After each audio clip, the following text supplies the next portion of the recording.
Hello, YouTubers, Rumblers, hopefully. Um, how's everybody doing today? Good, I hope. Oh no, I'm not pretty. There. um, Hopefully I can think of something to say today. I'm going to talk about Edom, especially with this looming Third World War. We've got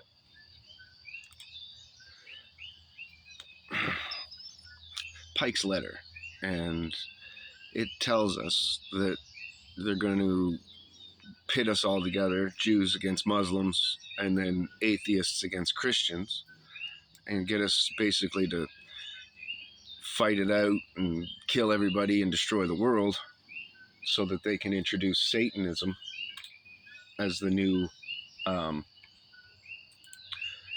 god.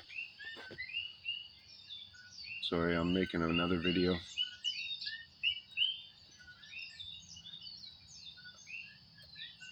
And I'm not a great typer. Slow. Anyhow, so the Bible tells us that Edom will rule till the end, and then Jacob will be the new beginning that follows. I think that's the basic words.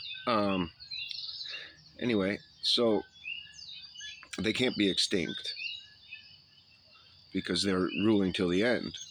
It also says that we'll be either slaves to Edom or happy servants of Jacob. Do you feel like a slave or a happy servant? Look around, look at the prices of shit. The way you live. Can you afford to live, or can you afford to eat and make it back to work? Right? Because you had to feed your slaves. You had to let them sleep at some point, or they would die. And they wouldn't be able to work physically, right? You pay a lot of money for something like that, you got to keep it maintained. Nowadays, they don't pay money for us, so they don't need to keep us maintained. They just need to keep us working. Anyway, so if Edom is going to be here ruling till the end times and we're slave to them, what stops them? Well, two factors. First, 400 years of slavery. Israel angered the Father and are being punished, or are cursed, basically. But they're basically grounded. There's a good term. And their grounding is they got to do all their brother's chores, and they don't get their allowance. That was what God's punishment was. Now, people took it too far, and they did lynchings and killings and beatings and all this stuff that was unnecessary. So they'll be punished by God for that, not by you for that. So I think that's a big mistake that the current Hebrews are making, talking about reparations. It's God will be your reparations. You're looking to man for your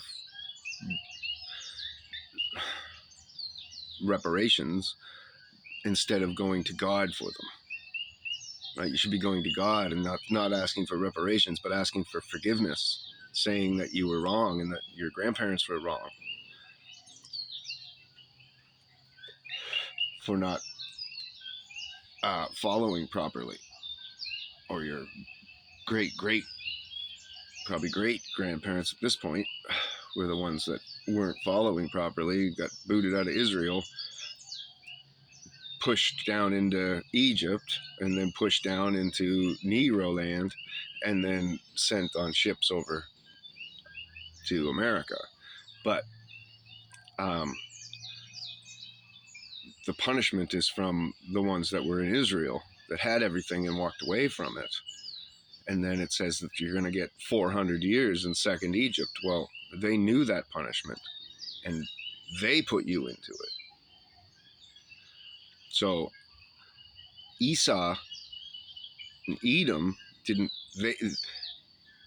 they were God's vessels to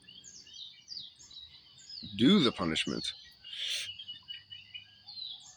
But it was you guys that brought it on yourselves knowingly. So you guys knew all the scriptures, you knew all the curses, you knew all the everything. You walked away from it anyway. And so God had to come up with his punishment that you knew he was going to come up with, and you still did it.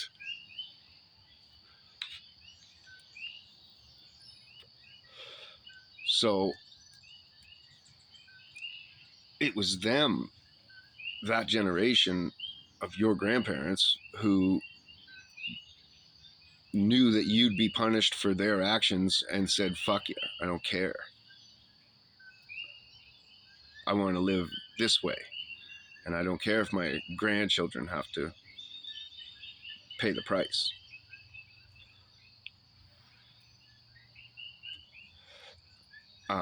It's a lot like today's society, where some of the people in my family who are old chose to force everybody else to get vaccinated for them to be able to live longer. See, it's supposed to be that the old sacrifice themselves for the young, not the young sacrificing themselves for the old. But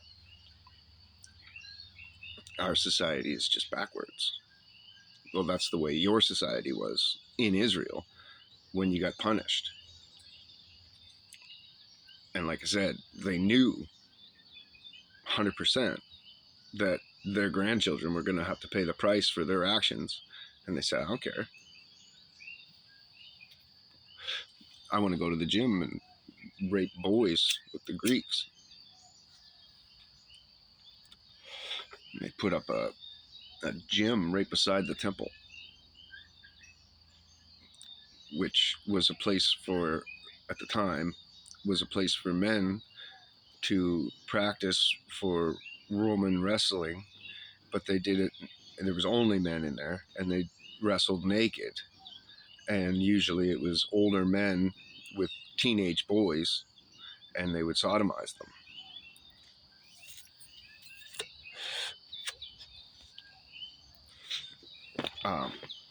So anyhow, and that was before Jesus. This, you got your grandparents that did this last one, was after Jesus. They even rejected Jesus to get that punishment. So anyhow, that wasn't about Edom. But it was, I prayed that God give me the words that he needs out into the world, to use the wisdom that I have to give the best message for this time. So I have faith that that was it.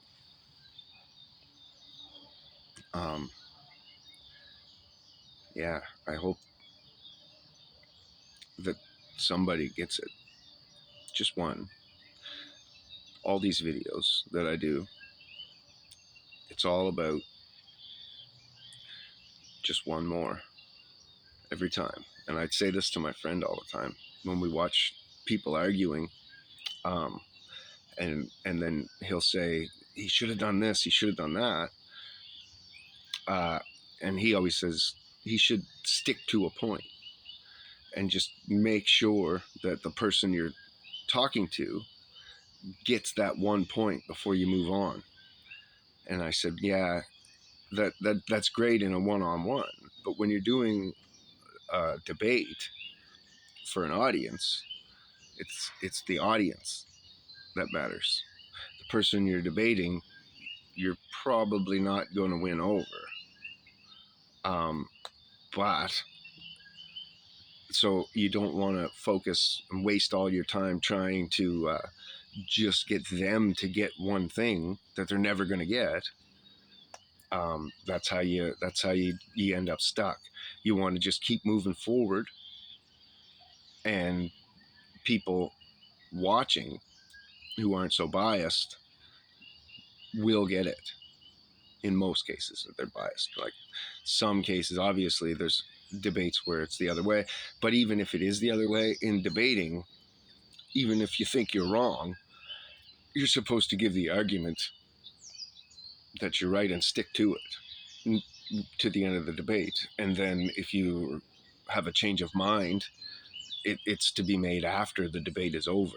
You can admit it during the debate, but you still have to stick to the arguments that you've of the other side, because that's the whole point, right? And a good debater can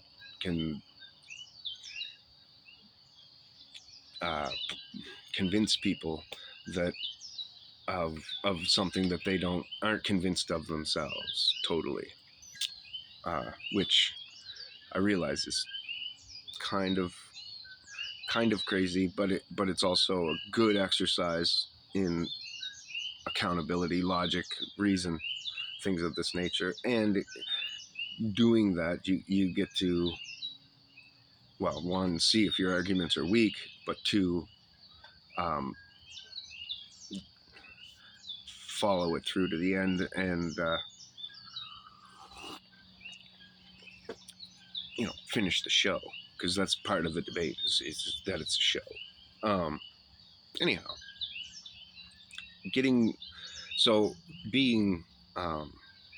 trying to save just this one person, that's all well and good, but you can't, when you're doing videos like this, or when you're doing something, it's all about just getting through to that one person in the audience. And if you can save one soul, well, maybe that's all that God had for you, right? See, when you get judged, God's going to say, I gave you all this ability, whatever it was, and here's what you could have done with it, and here's what you did do with it, and so did it line up? Did you supersede what you were thought to have been able to do, or did you do less than what you thought you should have been able to do? Crazy dogs. So maybe saving one soul was all that you were supposed to have done. Like God said, I gave you the ability to save this soul, and you didn't save it. It was one person. So that's the way you got to kind of look at every situation. It's like, this could be my one person that that God put me here to save. And maybe if I plant the right seed and God saves that person, I don't save anybody. God saves that person, then maybe he uses that person to save 10,000 people. Well, indirectly, you had a part in that. So you didn't just save a soul, you had a part in 10,001 souls, right? So your ability doesn't have to be through the roof for you to save millions, right? Like you could save that person, you could plant the seed that God gets to save that person with, of somebody who plants, who's a Johnny Appleseed, and just plant seeds everywhere they go and save souls everywhere they go. And so now you've taken part in all that saving, right? So somebody could be, mentally really, really slow, not even know how to read, and, maybe Down syndrome, and just have that one little piece of understanding that they say to somebody else about God, because they have this beautiful, simplistic way of looking at things that a lot of us would just overlook, right? But they see it like a child. So, and then they express that to you, to somebody, whoever, and that person then is saved and goes out and expresses it in different ways, so that maybe they're a great talker and they can express it like Aaron, and just um, save entire people groups. Like, you never know. So you could get a lot of hate, and you can get a lot of like shoot down people, and maybe not even be able to defend yourself against them. But they don't matter. They're not your one. They're not the one that you were looking for. That's just somebody else that came through and got angered by what you said. But that's just them. That's not everyone. That's not the person. That's not the one soul that you can change. And so that's why I do these videos all the time. And I think that's why everybody does videos. And that's also how you have to look at it. If you're thinking about doing videos, don't think about driving a point. Or if you're talking to even a group of 5 or 6 people, don't try to drive a single point to get one person. Unless you're after all of them and they all have a question about that one point over and over, obviously answer them. But don't waste your time on that one thing. If you have more ammo, reload, and if you have a different gun, if that one didn't work, pull out the other one, right? You need a, your Uzi didn't work, well, I'm going to pull out my kryptonite gun and see if I can, get you guys, wake up. But to keep moving the progressively in your evidence. Yeah, so that's all, I think, for today, guys. God bless you. I think that wasn't horrible for the lack of inspiration I've had these days. And well, not that it's been a lack. It's just been a lack when I sit down to do anything. I'll think of wonderful things when I'm off doing stuff, and then I'll come down and they're gone just like that. I need a voice recorder that I can put in my pocket or something. Anyways, God bless you. Have a great day. And know that you all have a wonderful future if you grab it. It's right there. It's the narrow road. That road that maybe everybody tells you isn't the road to take. The road less traveled. Take that road. And you'll find that you have this wonderful and beautiful existence to be opened up that you never dreamed possible. And you'll notice that this world's way smaller, and things aren't as bad as they seem. Like